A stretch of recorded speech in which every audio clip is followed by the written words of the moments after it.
What's good, YouTube? And welcome to the next big problem in Yu-Gi-Oh! The pricing of Trident Dragion. Konami should have been on top of this. They should have known that this reprint was needed, and all of these problems actually stem from a pretty good and happy place that Konami made the Tenpai deck core extremely accessible with just one super rare in the entire slots, and then the rest are common. It feels a lot like Tenyi, and I almost think that's where the head of the US office was when doing Rarity distribution. This archetype is extremely looked forward to, and when you have a super easy access archetype in a core set or through a structure deck, it causes a lot of buyouts on the secondary market. And this actually goes to another problem Konami has that people are so upset about them, where they should have seen this happening.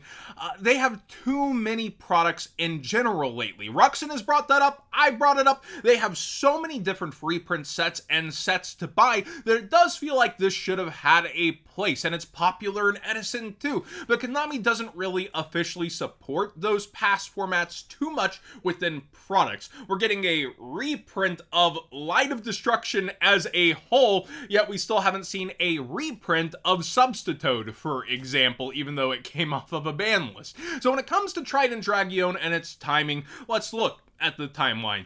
5D's collection never had a rewave as a product, so it only exists in first edition, and that's about a decade old this year, I believe, towards the later part of the year. Then when we talk about Raging Battle, I think that's 15 years old at this point about, so we are looking at a pretty darn hard card to get throughout Yu-Gi-Oh! History, yet not too long ago, these were dollars in 2017, rising to like $3 in 2019. It's Edison's popularity that first started to take these off the market to some degree, and then this deck has catapulted it to the next level. I would not want to pay triple digits on this card. I even got off my lazy bum, looked through some boxes, and I found 11 of the secret rares, and I sold the near mints at a deep discount of 65, and then the light plays, which are realistically TCG player near mint, at around 50 within my Discord. I don't try to cash in on modern trends, and I'm never going to be charging my audience full since I quit vending,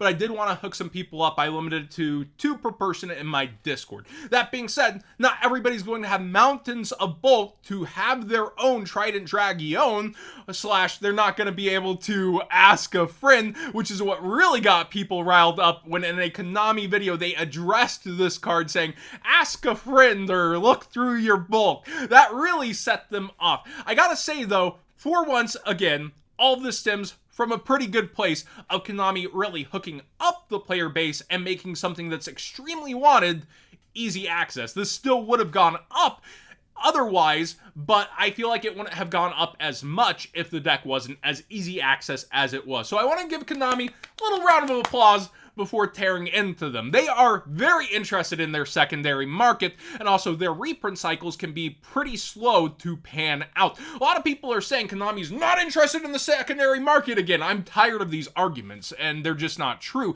They're very interested in their secondary market, and there's proof of this time and time and time again, and it relates to their product cycle. When we look at Forbidden Droplet, a chase card that was up there in price, triple digits, what happened with it on its reprints? Its debut was in Rise of the Duelist, the second set to actually lower the amount of secret rares you are individually getting per set, because now there's 10 secrets in Eternity Code. Rise of the Duelist comes right after, and you're looking at 2.4 of each secret rare per 12 box case. That's not even an average of a playset of every card available. In fact, you're less likely than more likely per individual card. So what happens with its reprints? Yes, Legendary Duels from the Deep, short printed, and tried to use it to actually save that set that floundered and sunk. Then you have Brothers of Legend, it's also short printed. Oh, the 2022 tins, a year later, because it wasn't in the tins it was supposed to be, and also short printed, and a vanity reprint on the way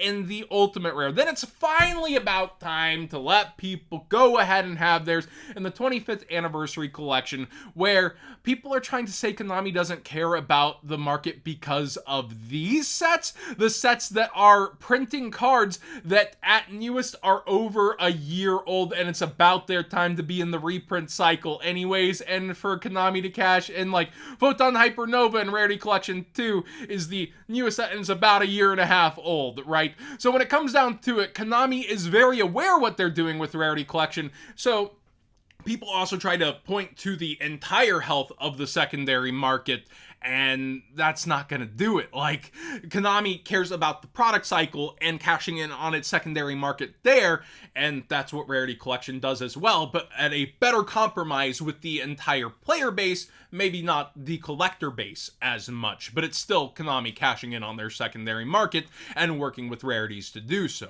When it comes to these are specific examples of them time and time again caring. So a triple digit card will catch Konami's eye, but its reprint cycle may be slow if they weren't on top of it, which can be fair for people to point out, like, I would like this card to be cheaper for everyone. I even have mine.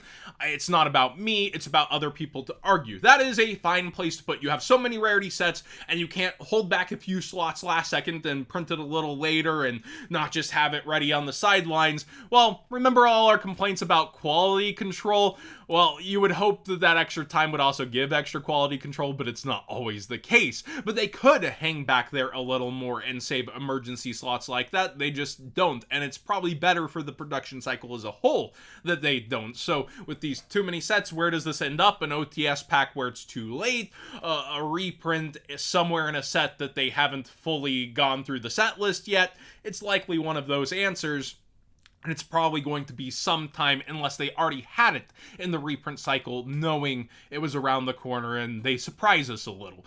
With this quote-unquote problem, it also stems from our entire card pool being available at all times, which I think is part of the heart of Yu-Gi-Oh! Being able to go back, this old card does what now that this deck is out? Oh, this vanilla became good because of X modern cards. Oh, wow, that's pretty cool.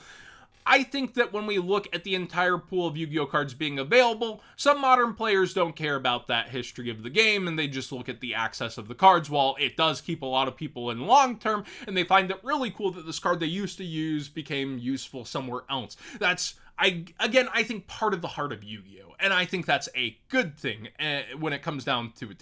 But realistically, the problem's not solved until Konami finds the place and the way to cash in on this triple digit card, and a reprint will realistically most likely make it never worth anything again after that reprint is out, depending on how short printed it is, which is the conversation we just had.